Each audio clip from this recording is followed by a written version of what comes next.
नमस्कार दोस्तों, मैं हूं संजय राजन। शुरू हो चुका है आपका पसंदीदा प्राइम डिबेट। दोस्तों, जैसे जैसे लोकसभा चुनाव 2024 का पहिया आगे बढ़ रहा है, वैसे वैसे सियासी मंचों से मुद्दों की भरमार नजर आने लगी है। अब देखिए ना, पहले चरण के मतदान में सारे सियासी दलों के घोषणा पत्रों पर चर्चा तेज रही। बाद में वोटों के ध्रुवीकरण को लेकर सियासी मंचों से बयानों की बाढ़ सी आ गई। अकलियतों को लेकर मंच से क्या कुछ कहा गया, ये बताने की जरूरत नहीं है। दूसरे चरण तक आते आते मामला आरक्षण के इर्द गिर्द घूमा। इसे लेकर अलग अलग मोर्चे से एक दूसरे पर आरोप प्रत्यारोप का दौर देखने को मिल रहा है।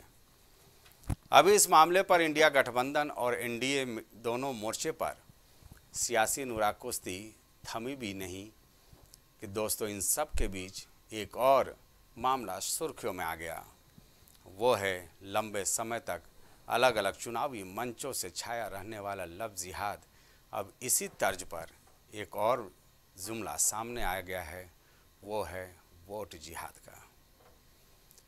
दोस्तों, कांग्रेस नेता सलमान खुर्शीद की करीबी ने सियासी मंच से वोट जिहाद का नारा बुलंद कर दिया। अब ये वोट जिहाद क्या है, क्या हो सकता है?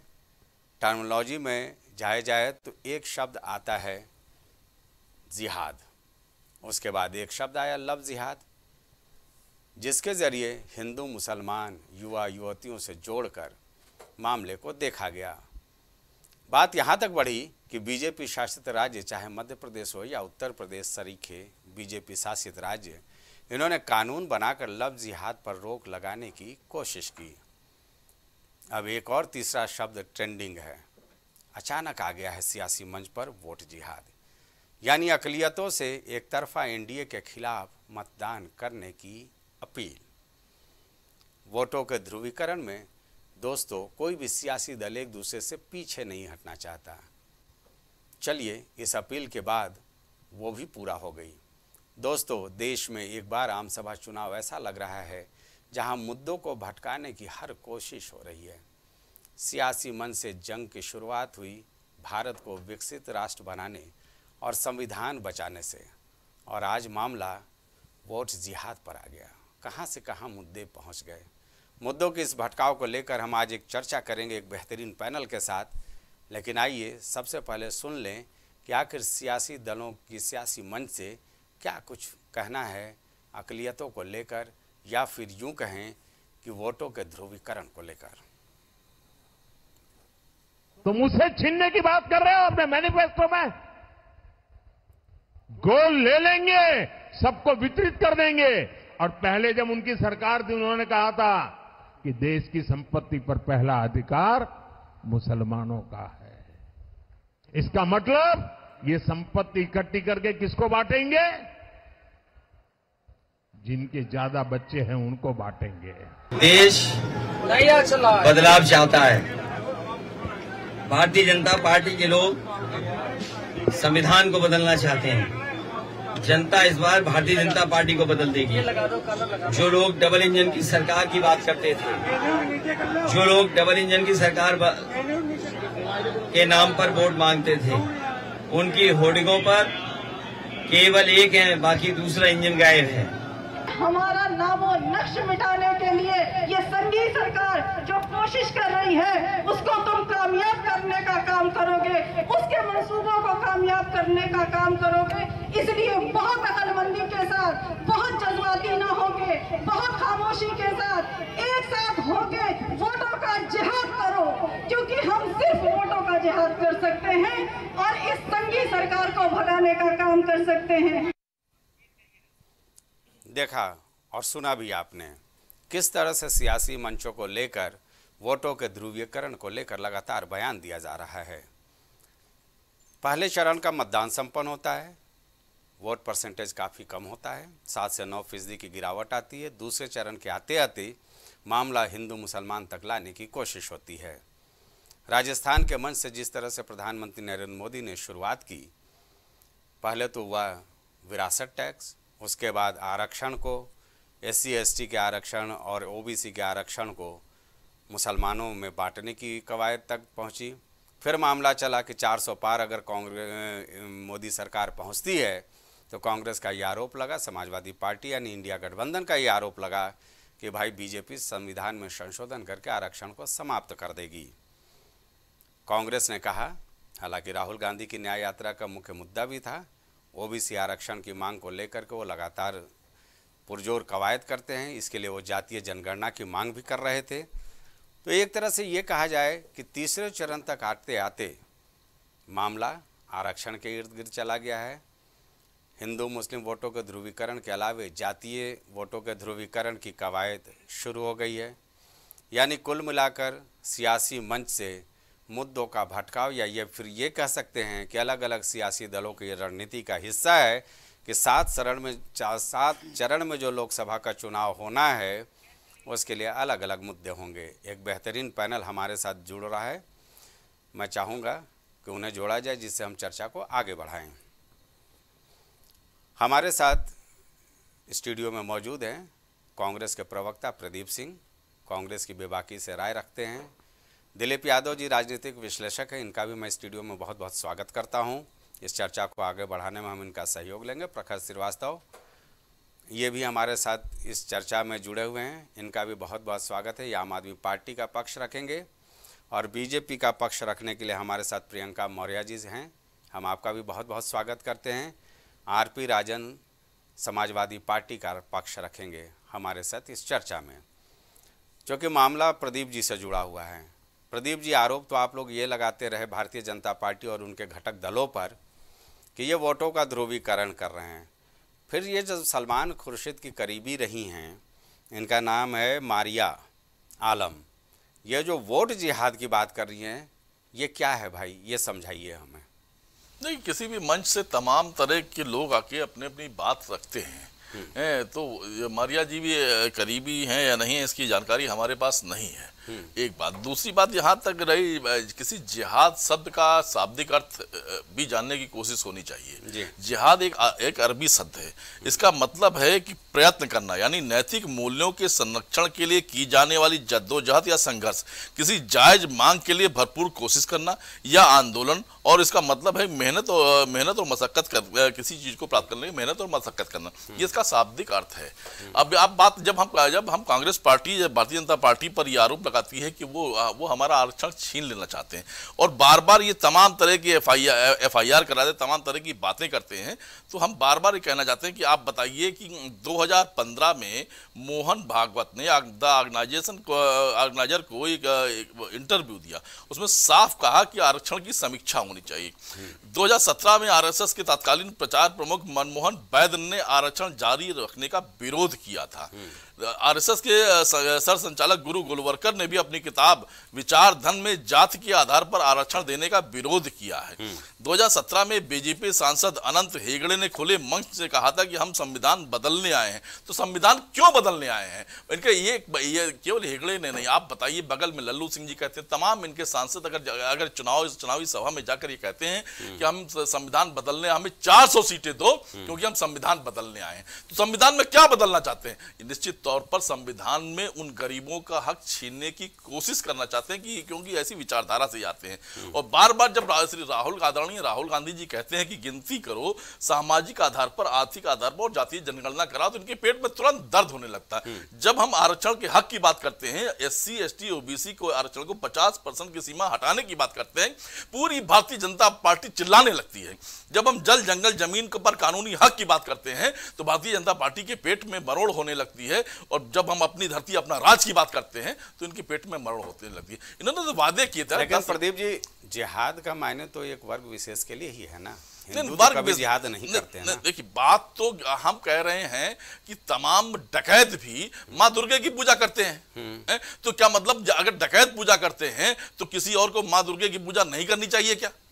ये महत्वपूर्ण बात नहीं। अगर आतंकवादी, अगर इस टाइप के लोग भी इस शब्द का इस्तेमाल करते हैं तो उस शब्द का अर्थ नहीं बदल जाता जी। वो निश्चित तौर पर अपनी मानसिकता के आधार पर वो कोई बात कह सकते हैं, लेकिन जिहाद शब्द का जो भावार्थ है वो हमने आपको बताया। निश्चित तौर पर हम ये बात कहते हैं कि जब माननीय प्रधानमंत्री जी हों या गृह मंत्री जी हों या इनके तमाम बड़े नेता हों, उनको अपने 10 साल का रिपोर्ट कार्ड पेश करना चाहिए था। उस पर तो ये बात नहीं करना चाहते, ये 20 करोड़ रोजगार पर बात नहीं करना चाहते। ये निश्चित तौर पर महिला उत्तर प्रदेश में आते आते योगी जी तमाम बड़ी बड़ी बातें करते हैं, महिला सुरक्षा पर बात नहीं करना चाहते। महिला सुरक्षा पर बात करते करते ब्रजभूषण शरण सिंह के पीछे खड़े नजर आ जाते हैं, कुलदीप सेंगर के पीछे खड़े नजर आते हैं, चिन्मयानंद के पीछे खड़े नजर आते हैं। ये सवाल है और ये सवाल देश की आवाम पूछ रही है और इस सवाल का जवाब चूंकि इनके पास नहीं है, जनता बैलेट के आधार पर जिनसे जवाब देने जा रही है। पहले चरण में जोड़ लें। प्रियंका जी, भाई प्रधानमंत्री ने जो कुछ बोला था कि ज़्यादा बच्चे वालों को ये आरक्षण देना चाहते हैं, वो भी संभवतः हमें लगता है कि बयान बहुत बेहतर नहीं कहा जा सकता है। और जो प्रदीप जी की पार्टी की ओर से आया है वो वोट जिहाद, ये सब तो हमें लगता है हिंदू मुस्लिम वोटों के ध्रुवीकरण के इर्द गिर्द ही मामला चल रहा है। देखिए, एक मजबूत निर्णायक नेतृत्व की तरफ जनता का पूरी तरह से रुझान है जी।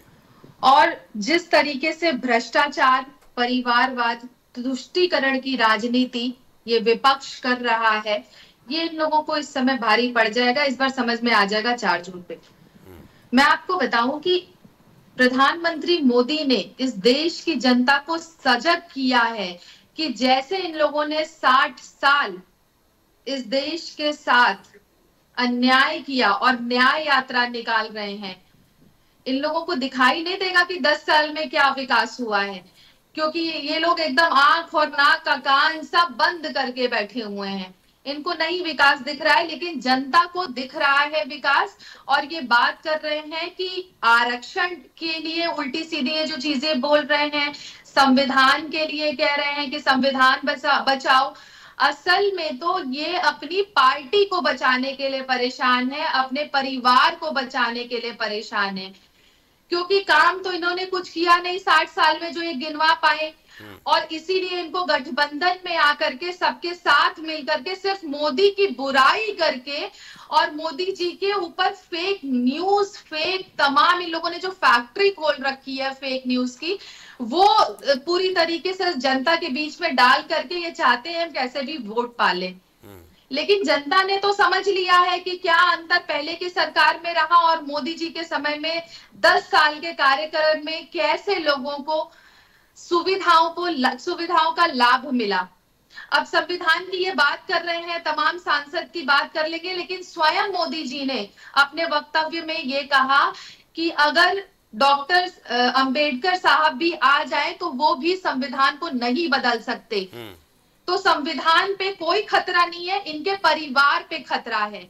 और एक और चीज बता दूं, ये अपनी पार्टी को, अपने परिवार को बचाने के लिए बस परेशान है, इसलिए इनको दिखता नहीं कि जनता के बीच में किस तरीके से योजनाओं का लाभ गया है। जी प्रियंका जी, लेकिन सवाल तो यही उठ रहा है ना कि पहले चरण में हम लोगों ने अच्छा खासा चर्चा किया कि जो आप लोगों के संकल्प पत्र थे, इनका न्याय पत्र था, एक जन सरोकार से संबंधित मुद्दों पर डिबेट हो रहा था। अचानक दूसरे चरण में आप लोगों ने ऐसा राग छेड़ा कि वो पता नहीं कहां से कहां चलता गया। हमने क्या राग छेड़ा? इनके सैम पिट्रोडा की जो खतरनाक मैनिफेस्टो की जो सोच थी उसको उन्होंने उजागर कर दिया, उस पे ये बात नहीं करेंगे।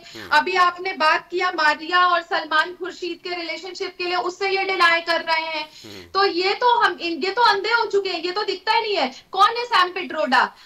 ये राहुल गांधी, प्रियंका गांधी के सलाहकार हैं, ये मनमोहन सिंह के सलाहकार रहे। अब ये कह रहे हैं कि हम सर्वे कराएंगे, आपकी संपत्ति ले लेंगे, 55% टैक्स चला जाएगा, हम आरक्षण के लिए करवाएंगे सर्वे। तो आप बांटो वाली जो नीति करते हैं ना, बांटो और राज करो, ये गलत है और ये जनता समझ रही है और इसलिए ही बहुत अच्छा जवाब इस बार मिलेगा इन लोगों को। ठीक है, आरपी राजन जी, फिर आवाज से आ रही है? इस बार आएगी भारतीय जनता पार्टी की सरकार और 400 पार और मूल ये बैठे देखते रह जाएंगे। पहले चरण में जरा समाजवादी पार्टी के प्रवक्ता आरपी राजन को भी शामिल कर लें। आरपी साहब, भाई अचानक ये एक नया शब्द आया है, हालांकि इतने सालों से हम इलेक्शन कवर कर रहे हैं, लेकिन पहली बार सुना है वोट जिहाद। भाई इस तरह के मामले कैसे आ गए हैं सियासी मंच पे? हमें लग रहा है कि लगातार हर चरण में मुद्दे भटकाव की ओर जा रहे हैं। संजय जी, मुझे लगता है कि अगर जिहाद को हम समझें, पहली चीज तो हम जिहाद समझें, जिहाद क्या है भाई? जिहाद का मतलब तो हमने जो पढ़ा है, हमें जो मिला, हमें जो बताया गया है, हम लोगों को तो यही पढ़ा है कि जिहाद का मतलब होता है संघर्ष करना, जिहाद का मतलब होता है मेहनत करना, जिहाद का मतलब होता है अच्छे कार्यों के लिए लड़ना। तो आज जनता के लिए कौन लड़ रहा है, जनता के लिए कौन संघर्ष कर रहा है, कौन जिहाद कर रहा है, तो और उसको कौन किस परिप्रेक्ष्य में लेता है जी। भारतीय जनता पार्टी किस परिप्रेक्ष्य में लेती है, हम किस परिप्रेक्ष्य में लेते हैं, सबका अपना अपना नजरिया होता है, कौन क्या सोचता है। मुझे लगता है भाई हम तो पॉजिटिव में लेते हैं, तो हम तो समझते हैं ठीक है भाई, जिहाद का मतलब संघर्ष। लेकिन महत्वपूर्ण बात ये है संजय जी, अभी मैं सुन रहा था कि मैं थोड़ा देर से जुड़ पाया तो मैं समझ नहीं पाया कौन कौन साथी हमारे पैनल में है। शायद बीजेपी से कोई बहन बोल रही थी, प्रियंका जी हैं। हाँ, तो मैं सुन रहा था जिस तरीके से कि आपने भी कहा कि पहले चरण में हम किस तरह से कौन कौन सी बातें की, हमने किन मुद्दों पर चर्चा की, लेकिन आज मुद्दों से भटका कौन रहा, उन मुद्दों पे कोई क्यों नहीं बात करना चाहता। मुझे लगता है संजय जी, अगर पूर्ववर्ती सरकारों ने 70 सालों में कुछ नहीं किया, अभी प्रियंका जी ने कहा कि इन्होंने कुछ काम तो किया नहीं, 10 साल में सब कुछ हुआ, तो केवल 10 साल में सारा अब तक का जो है इंफ्रास्ट्रक्चर खड़ा हो गया। 10 साल के पहले लोग जिंदा नहीं थे, 14 के बाद लोग जीने लगे हैं, कपड़े पहनने लगे हैं, और 10-10 लाख के सूट। अब तो देश में फकीर, संजय जी, देश का फकीर 10 लाख का सूट पहनता है। अब आप समझ रहे होंगे, वो सब लोग समझ रहे हैं। तो ये उन्नति हुई है कि देश का फकीर 10 लाख का सूट पहनता है, लेकिन देश के बेरोजगार युवाओं के पास 100 रुपए के शर्ट के लिए पैसे नहीं है। बेरोजगारी की ये हालत है देश की। देश के प्रधानमंत्री के जन्मदिन पर वर्तमान में जो है बेरोजगारी दिवस मनाया जाने लगा है, ये उपलब्धि है इनकी। 70 सालों के इतिहास को दरकिनार किया जा रहा है। तो जो रेल बेच दिया, गेल बेच दिया, तेल बेच दिया, और जो इंस्टीट्यूशंस बेच दिए, सारे संस्थान बड़े बड़े बेच दिए, एनटीपीसी बेचने का काम किया। अभी इन्होंने 31 पॉलिटेक्निक कॉलेज बेचने का काम किया। वो पूर्ववर्ती सरकारों के बनाए हुए संस्थान थे। पूर्ववर्ती सरकारों ने गांव-गांव विद्यालय बनाए, गांव-गांव अस्पताल बनाने का जो काम हुआ, सीएससी, पीएससी स्कूल, आज उन्हीं स्कूलों में मतदान केंद्र बने हैं संजय जी। तो हम इनको दरकिनार नहीं कर सकते। लोग जान रहे हैं इन मुद्दों पर। अगर आपने 10 सालों में कोई काम किया है तो अपने मैनिफेस्टो पे बात करो ना, कि आपने कहा था 15 लाख रुपए आपका था, आपने कहा था दूसरे पेज पे था किसानों की आय दोगुनी कर देंगे, आपने क्या किसानों की आय दोगुनी किया, 750 किसान शहीद हो जाता है।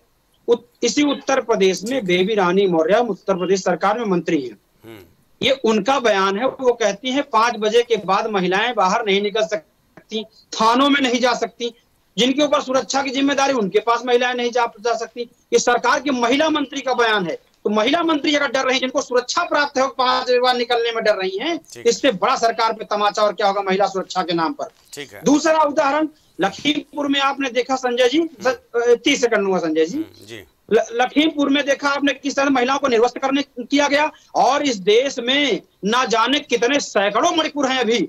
भारतीय जनता पार्टी को ये नहीं दिख रहा महिला सुरक्षा के नाम पर। तो आप अगर आपने काम किया 10 सालों में, तो आप बताइए हमने जनता के लिए काम किया। 150 रुपए का सिलेंडर देने की बात कही थी आपने, क्या तो आज कितने का सिलेंडर मिल रहा है? 13 रुपए किलो की चीनी की बात की थी। 13 रुपए किलो की चीनी को आज 40 रुपए का शरबत बना के लोग इंतजार कर रहे हैं इनकी मंत्रियों का। संजय जी ठीक है राजन जी, दूसरे चरण में और मुद्दे उठा लीजिएगा, प्रियंका जी से हम जवाब भी ले लेंगे। प्रखर जी भाई, आपकी भी बारी आ गई है, मुद्दों के भटकाव पर आप भी अपना विश्लेषण दें।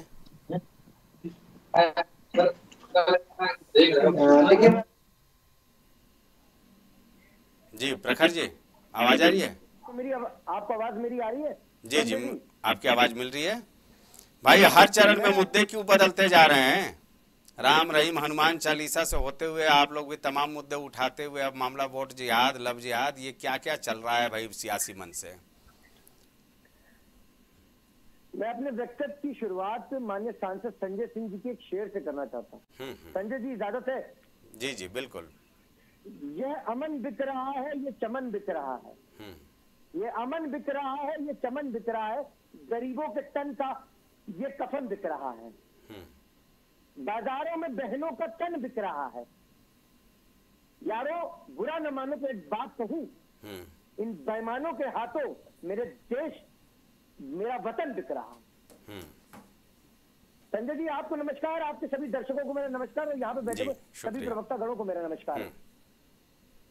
संजय जी असल में बात यह है कि जब 4-5 प्रधान पदों में अगर जाकर बैठ जाए तो ये कोई आश्चर्य होने की बात नहीं है, आश्चर्यचकित होने की बात नहीं है कि ऐसा व्यक्तित्व पेश होगा ही होगा।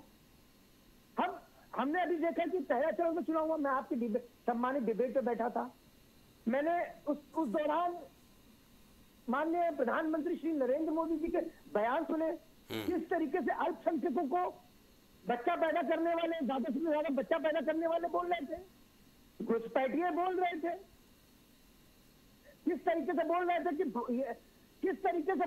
कि आप मंगलसूत्र तक दिख जाएगा आपका। तो ये संजय जी मैं भी जानता हूं, आपके दर्शक भी बहुत अच्छी तरह जानते हैं कि ये आदरणीय प्रधानमंत्री श्री नरेंद्र मोदी जी की हताशा और निराशा का कारण है जो उनको इस तरीके के व्यक्तित्व पेश करने चाह रहे हैं। मैं आपको संजय जी याद दिलाना चाहता हूं, आरएसएस नागपुर से एक पत्र जारी होता है, मुख्य पत्र इनकी पत्रिका जारी होती है, उसमें आरएसएस ने साफ लिख दिया कि इस बार मोदी करिश्मा हिंदुत्व नहीं चलेगा। देखिए इनके पास कोई मुद्दे, इन्होंने असल में 10 साल में किसी तरीके से कोई काम तो करा नहीं है धरातल पर। इन्होंने सिर्फ काम एक ये करा है, जितना बड़ा भ्रष्टाचारी उतना बड़ा भारतीय जनता पार्टी के अंदर पदाधिकारी। इन्होंने सारे भ्रष्टाचारी को अपने साथ लपेटने का काम करा है। और अच्छा ये जो बयान और ये व्यक्तित्व पेश हो रहे हैं, ये आपको मालूम है क्यों पेश हो रहे हैं? ये पेश इसलिए हो रहे हैं कि एक जो शर्मसार वाली घटना जो कल दिन में घटित हुई है उसको छुपाने के लिए, उसको ये किसी तरीके पर्दा डालने के लिए, इसलिए वो इस तरीके व्यक्तित्व पेश हो रहे हैं। मैं आपके दर्शकों का ध्यान उस तरफ आकर्षित करना चाहता हूं, प्रज्वल रेवाना कर्नाटका। वही मैं सोच रहा था कि कर्नाटका का जिक्र आया कैसे नहीं अभी तक। मैं बता रहा हूँ ना, ये सारा मुद्दा ये सिर्फ इस चीज को छुपाने के लिए करा जा रहा था। किस तरीके से 3000 से ज्यादा वो सीरियल रेप, बच्चियों का रेप कर चुका है, महिलाओं का रेप कर चुका है। महिला सशक्तिकरण की बात करती है भारतीय जनता पार्टी। मैंने तो इनका नाम नया रखा है, पहले तो मैं बहुत देर से डिबेट में चैनल में बैठता था, आपके सम्मानित चैनल पे भारतीय झूठा पार्टी, भारतीय जुमला पार्टी से नाम को संबोधित करता था। अब इनका नया नाम आ गया है, बलात्कारी जनता पार्टी। इनका नाम है बलात्कारी जनता पार्टी। किस तरीके से आपको मालूम है संजय जी, कर्नाटका के प्रदेश अध्यक्ष ने राष्ट्रीय अध्यक्ष को चिट्ठी लिखी और कहा, अरे साहब वो तो एचडी देवगौड़ा के परिवार का मामला, उसको भारतीय जनता पार्टी में क्यों ला रहे हो? बिल्कुल लाएंगे साहब, मेरे पास तो प्रमाण रखा हुआ है संजय जी, या आपके दर्शकों को भी दिखाने के लिए मैं प्रमाण लेके आज बैठा हूँ। वो तस्वीरें सुबह से अलग अलग किस तरीके से प्रदेश अध्यक्ष कर्नाटका के, किस तरीके से, मेरे बात पटल पे आ जाने संजय जी, आप जो कहेंगे मैं आपके सारे जवाब दूंगा बैठकर यहाँ पे, आपके सामने डिबेट में बैठा हूँ। किस तरीके से प्रदेश अध्यक्ष कर्नाटका के चिट्ठी लिखते हैं कि प्रज्वल देवगौड़ा को टिकट नहीं मिलना चाहिए, मगर आदरणीय प्रधानमंत्री नरेंद्र मोदी जी उसके लिए वोट मांगने आते हैं, चीख के मंच पे खड़े होकर भरे मंच में कहते हैं कि ये वोट प्रज्वल रेवाना को नहीं जाएगा, ये वोट मोदी को जाएगा, मोदी को जाएगा। अच्छा सही बात है, ये तो सही, ये मैं नहीं कह रहा हूं, ये मत कहिएगा कि प्रगट श्रीवास्तव ने कह दिया जी, आम आदमी पार्टी ने कह दिया जी। ये बात, ये वीडियो आदरणीय प्रधानमंत्री नरेंद्र मोदी जी के पूरे हर जगह वायरल है। अच्छा देखिए, सबसे पहले ये हम लोग बहुत अच्छी तरह जानते हैं संजय जी कि इनका बलात्कारियों के साथ कोई आज का नाता तो है नहीं, बहुत पुराना नाता है। इनकी अगर मैं त्रुटि खोलना शुरू करूंगा, भ्रष्टाचारियों की तो त्रुटि खोल चुका हूँ आपके सामने। भाई आम आदमी पार्टी इस सर्वे में बहुत माहिर है। त्रुटि इनकी और भी है, कुलदीप सेंगर ले लीजिए, ब्रिजभूषण शरण सिंह ले लीजिए, सौम्य चिमनानंद ले लीजिए, इनके पूर्व केंद्रीय मंत्री को ले लीजिए, IIT कैंपस में किस तरीके से तीन भाजपा के युवाओं ने एक लड़की के साथ गलत हरकत करी, किस तरीके से विनोद आर्या के बेटे ने पुलकतारिया ने उसके उसी के होटल के। चलिए भाई, आपके इन आरोपों का जवाब प्रियंका जी दे देंगी। प्रियंका जी दे देंगे जवाब। 2 मिनट में मैं 2 मिनट में खत्म कर रहा हूँ, मुझे बस 2 मिनट का समय दे दीजिए। देखिए किस तरीके से इन्होंने बलात्कारियों की एक गैंग बना के रखी है। ठीक है, बात आ गई। मैं और आपकी देश की जनता बहुत अच्छी तरह जानते हैं। ठीक है, मैं अपनी बात का अंत इस बात को कहकर कहूंगा, कैसे कैसे मंदिर आने लगे हैं, गाते गाते लोग चिल्लाने लगे हैं। चर्चा और आगे चलनी है। हाँ, प्रियंका जी से जवाब ले लेते हैं, फिर बात अंत कीजिएगा। प्रियंका जी जरा जवाब दे दीजिए भाई। देखिए ये तो जिस तरीके की मुझे ये बात आपकी बार बार रिपीट हो रही है। प्रियंका जी की आवाज ठीक की जाए। जी, ये वॉइस मुझे बार बार इको करिए। हाँ ठीक है। तो देखिए ये तो इतनी सारी चीजें, शुरुआत में इनकी आवाज आ नहीं रही थी, बात की मैंने कुछ बातें इनकी सुन पाई कि ये बोल रहे हैं कि पता नहीं क्या क्या बलात्कारी और क्या क्या भारतीय जनता पार्टी के साथ हैं, पता नहीं बहुत सारे इन लोगों ने आरोप लगा दिए, लेकिन प्रॉपर इनकी वॉइस नहीं आ रही थी तो पूरी बात नहीं सुन पाई। तो संजय जी प्लीज मुझे छोटा सा आप एक डिस्क्रिप्शन दे दीजिए इनकी बात का, तो मैं जवाब दे दूं। भाई इनका कहना है कि भ्रष्टाचारियों की तो इन्होंने सूची जारी कर दी है, चाहे वो तमाम चेहरों की बात की गई, अजीत पवार से लेकर वो जो चर्चे 1 दर्जन नाम अक्सर गिनाए जाते हैं मन से। अब इनका कहना है कि एच डी देवगौड़ा के पोते का नाम लेकर के इन्होंने कहा कि बलात्कारियों की भी फौज हो गई है, क्योंकि उज्ज्वल के लिए जाहिर सी बात है मोदी जी गए थे और प्रचार किए थे और ये बोले थे कि ये वोट उज्ज्वल को नहीं बल्कि मुझको पड़ेगा, तो उससे भी इन्होंने कोरिलेट कर दिया है। तो ये तमाम आरोप हैं गंभीर, इसका जवाब दे दीजिए। ये आरोप कब लगा है और गए थे प्रधानमंत्री जी प्रचार करने, क्या तब तक ये इसका आरोप सिद्ध हो? और ये सबसे पहले मुझे एक चीज बताइए कि कर्नाटक में सरकार किसकी है? क्या कर रही है इनकी पुलिस, क्या कर रही है इनकी गवर्नमेंट, क्या कर रहा है इनका प्रशासन? अब देखिए ये सीधी सी बात है कि जेडीएस से तो निष्कासित कर दिया गया है, उसको एसआईटी पे बिठा दी गई है, जिसपे वो पूरी तरह से सहयोग भी कर रहे हैं पार्टी में, और उसको निष्कासित भी कर दिया गया है। वो भागा क्यों है? ये तो आपकी नाकामी है, क्योंकि सरकार तो आपकी है, वहां पे सो रहे हैं आप कि आपके ही राज्य में इस तरीके का कृत्य कोई करके आराम से घूम रहा है और आप उसको पकड़ नहीं पा रहे हैं। ये आपकी नाकामी है, ये भारतीय जनता पार्टी का कोई समर्थन नहीं है, ना तो सहयोग है।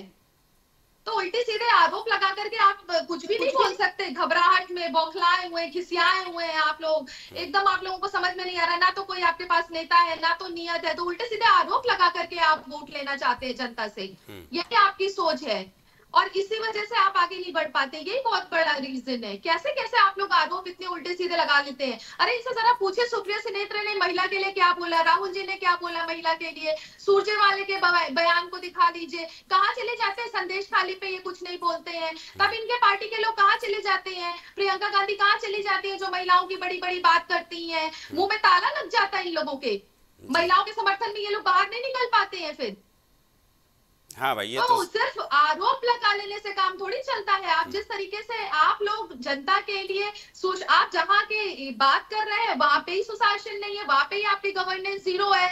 उत्तर प्रदेश का मामला होता है, यहाँ पे बुलडोजर चल जाता है उसके ऊपर और समझ में आ जाता है आप लोगों को। लेकिन कर्नाटका है, आपकी सरकार है, आपकी नाकामी है, तो सवाल आपको, जवाब आपको देना चाहिए। भारतीय जनता पार्टी से और जेडीएस से पूछ करके कोई फायदा नहीं है। बिल्कुल सही है। दिलीप जी भाई, सुना चर्चा आपने? लोकतंत्र में हम लोगों ने शुरुआती चर्चा तो बहुत अच्छे अच्छे मुद्दों से की थी।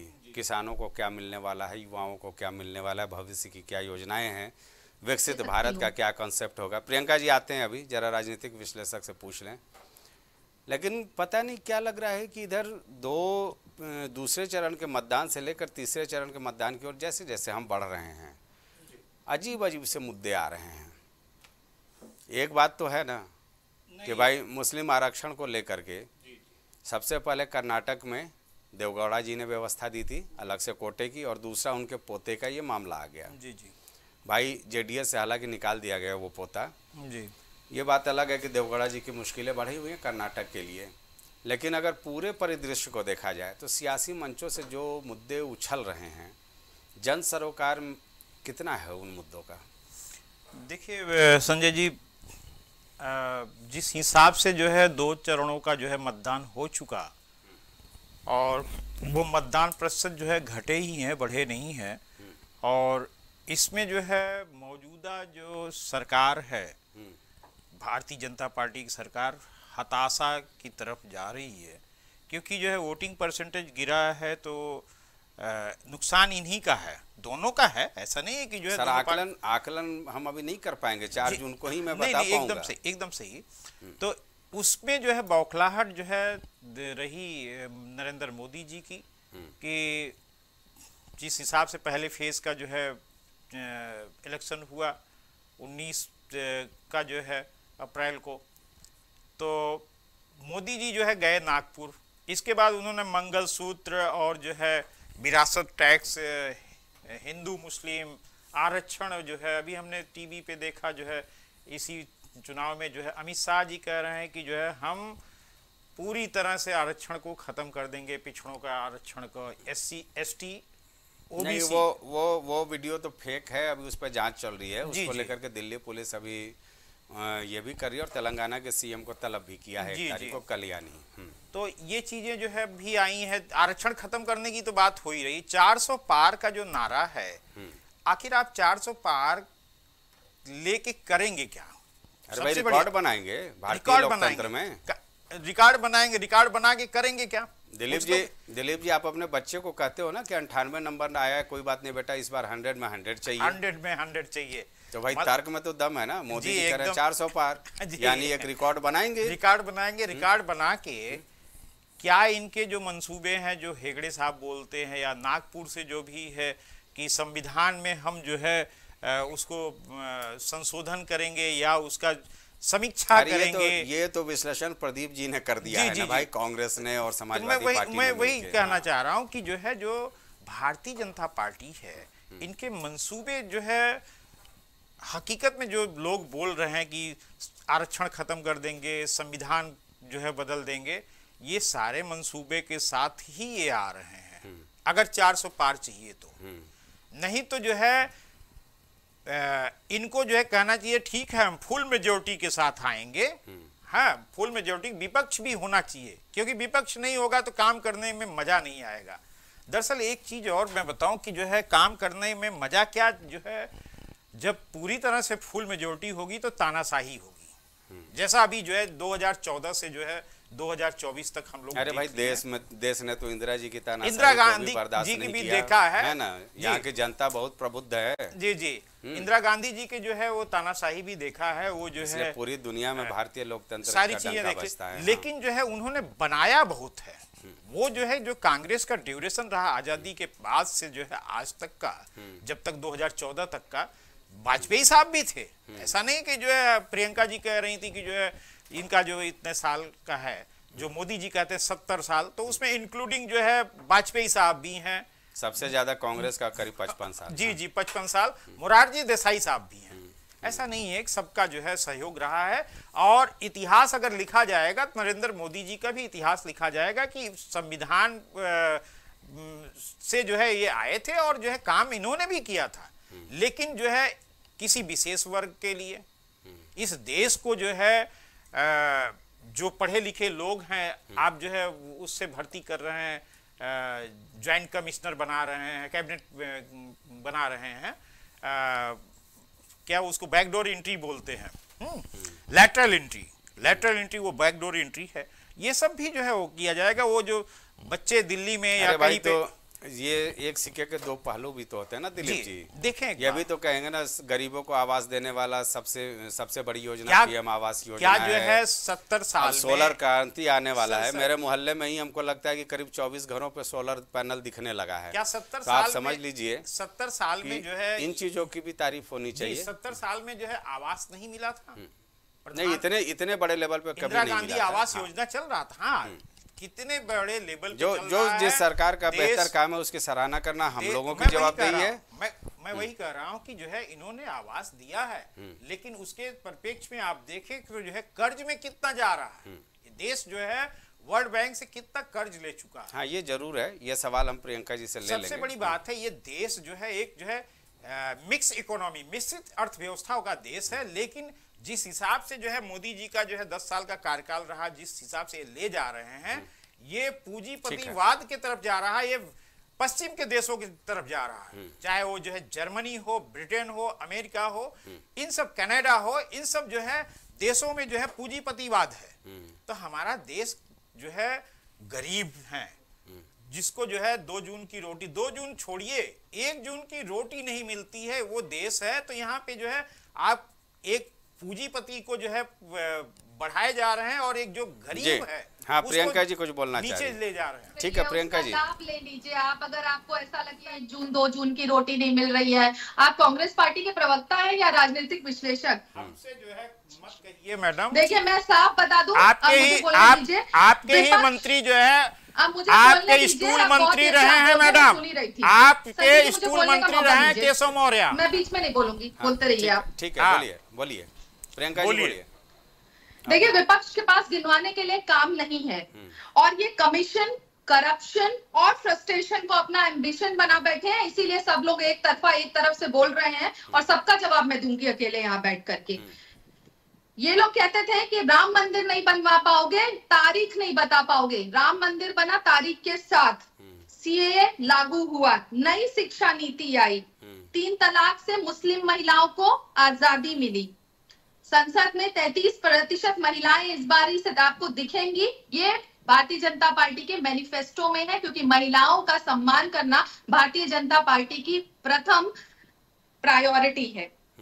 गरीबों के सिर पे छत मिली, भारतीय जनता पार्टी की ये देन है। ये राशन की बात कर रहे हैं, बहुत सारे लोगों को मिल रहा है, और आप चाहें तो आप भी अपना कार्ड बनवा सकते हैं, क्योंकि बीपीएल कार्ड वालों को सबको मिलता है। आयुष्मान कार्ड से स्वास्थ्य की सुविधाएं मिल रही हैं।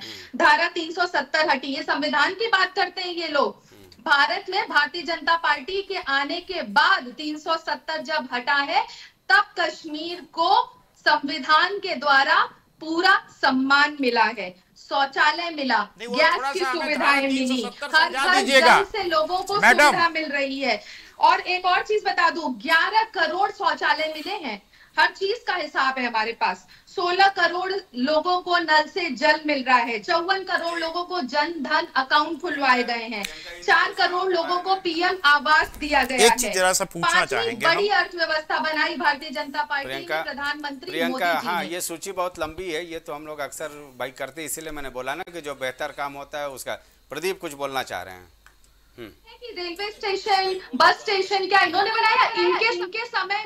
इनके समय में अनाउंसमेंट होती थी कि कोई भी संदिग्ध वस्तु को हाथ न लगाए। गंदगी का ये जवाब दीजिए भाई, मौजूदा सरकार बहुत काम और इनका प्रवचन समाप्त होते जवाब दें। खड़े नहीं हो पाते थे, ये हालत थी, जबकि स्वच्छता का अभियान इनके गांधी जी, इस देश के गांधी जी लेकर के आए। आपकी बात आ गई, आपकी बात आ गई, मोदी जी ने। हाँ ठीक है, आपकी बात आ गई। हाँ देखिए हम बार बार कहते हैं, देखिए हम जब कांग्रेस पार्टी या देश आरोप लगाता है कि नाथूराम गोडसे के वैचारिक वारिस हैं, इसीलिए लगाता है कि इनकी प्रवक्ता सम्मानित चैनल पर बैठकर कह रहे हैं इनके गांधी, इसीलिए हम कहते हैं गांधी पूरे देश के हैं, गोडसे के सिर्फ इनके।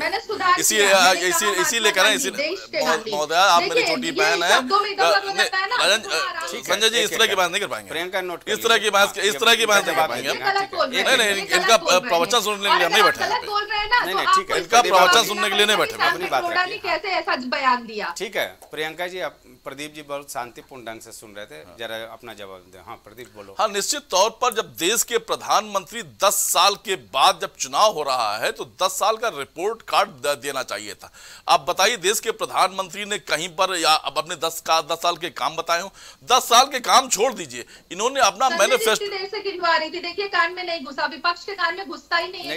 इस तरह की बात तो नहीं, इस तरह की घटिया बहस हम लोग नहीं करते, नोट कर लीजिए, इस तरह की घटिया बहस नहीं करते। ये देखिए इस तरह फिर इसे समझ आया होगा। प्रियंका इस तरह का नहीं देंगे, आप नोट कर लीजिए, आपके पास चले आएंगे, आप अपनी बात रख दीजिएगा, क्योंकि एक एक करके बात रखेंगे तो जनता तक पहुंचेगी बात। हाँ, देश के प्रधानमंत्री और भारतीय जनता पार्टी के नेता, प्रवक्ता, ये अपना मैनिफेस्टो पे भी चर्चा नहीं करते। इसलिए नहीं करते कि जानते हैं कि इससे पहले जो इन्होंने वादे किए थे वो वादा देश पूछने लगेगा। देश पूछेगा कि 100 स्मार्ट सिटी कहाँ है, सब देश पूछ रहा है बुलेट ट्रेन कहाँ है, देश पूछ रहा है कि 50 रुपए का पेट्रोल बताते बताते 100 रुपए में आपने कर दिया। ये देश पूछ रहा है कि भैया 50 रुपए का पेट्रोल कहाँ है, 30 रुपए में डीजल बताते बताते 100 रुपए में कर दिया। देश पूछ रहा है 30 रुपए का डीजल कहाँ है।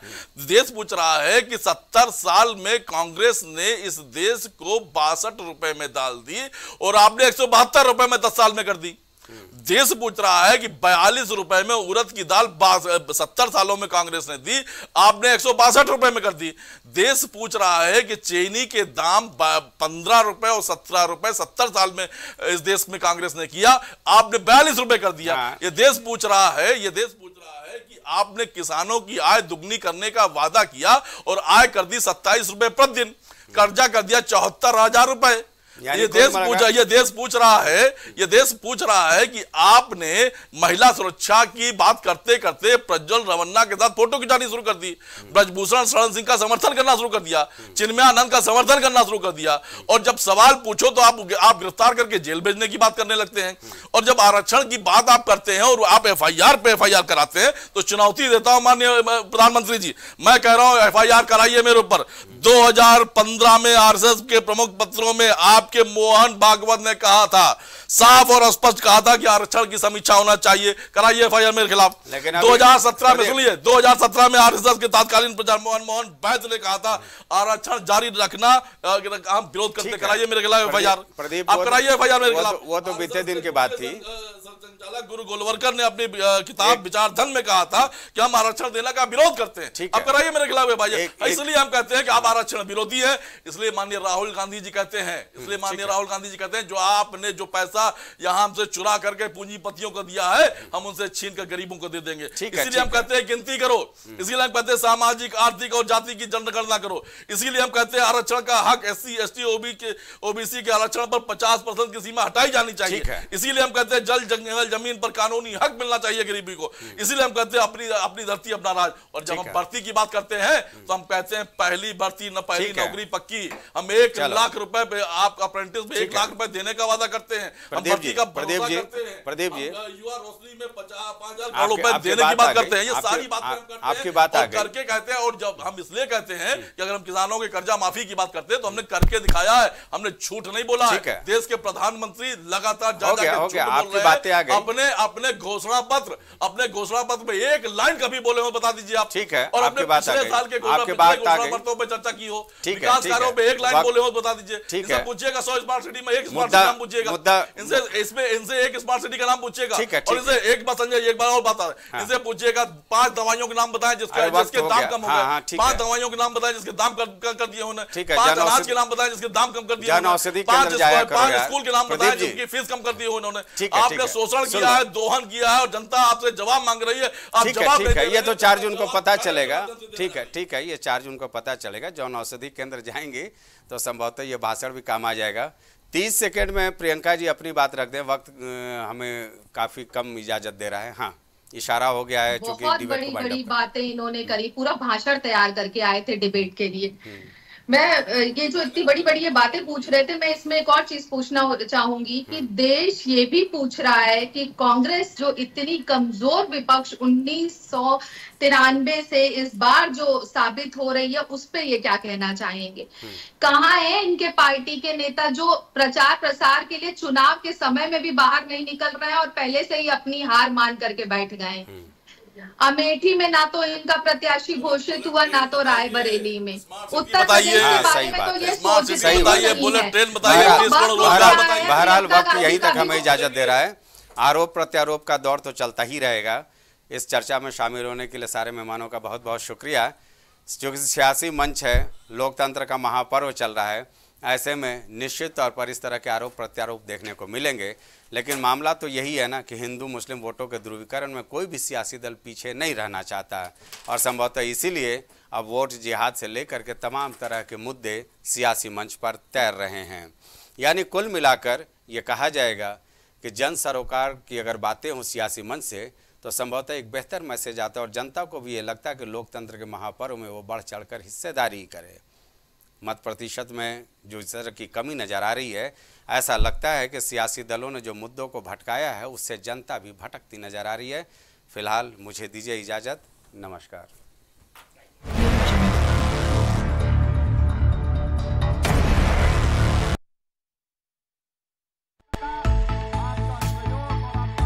कुछ भाव पुष्प। आप देख रहे हैं प्राइम टीवी, सच साहस सरोकार। प्रॉब्लम्स थी, जो मेरे को स्टेप्स चढ़ते हुए प्रॉब्लम थी, वो अब I think so 70% is improved. ठीक है, मेरे को एंकल में प्रॉब्लम थी एंड मेरे को नसेस मसल्स प्रॉब्लम थी, जो मसल्स में काफ़ी पेन रहती है, जो अब की इस टाइम पर एक बार मैंने लिया, मैं लास्ट टाइम आया था, उसके बाद मैं अब दोबारा आया हूँ, तो ऐसे 70% इज इम्प्रूव्ड, जो कि डॉक्टर नहीं कर सका। मैंने हाँ, मतलब मैं गंगा राम के हॉस्पिटल के डॉक्टर से तकरीबन 2 साल तक ये ट्रीटमेंट करा था, कि उनको समझ ही नहीं आया ये प्रॉब्लम क्या है। दैट इज अब बेटर है।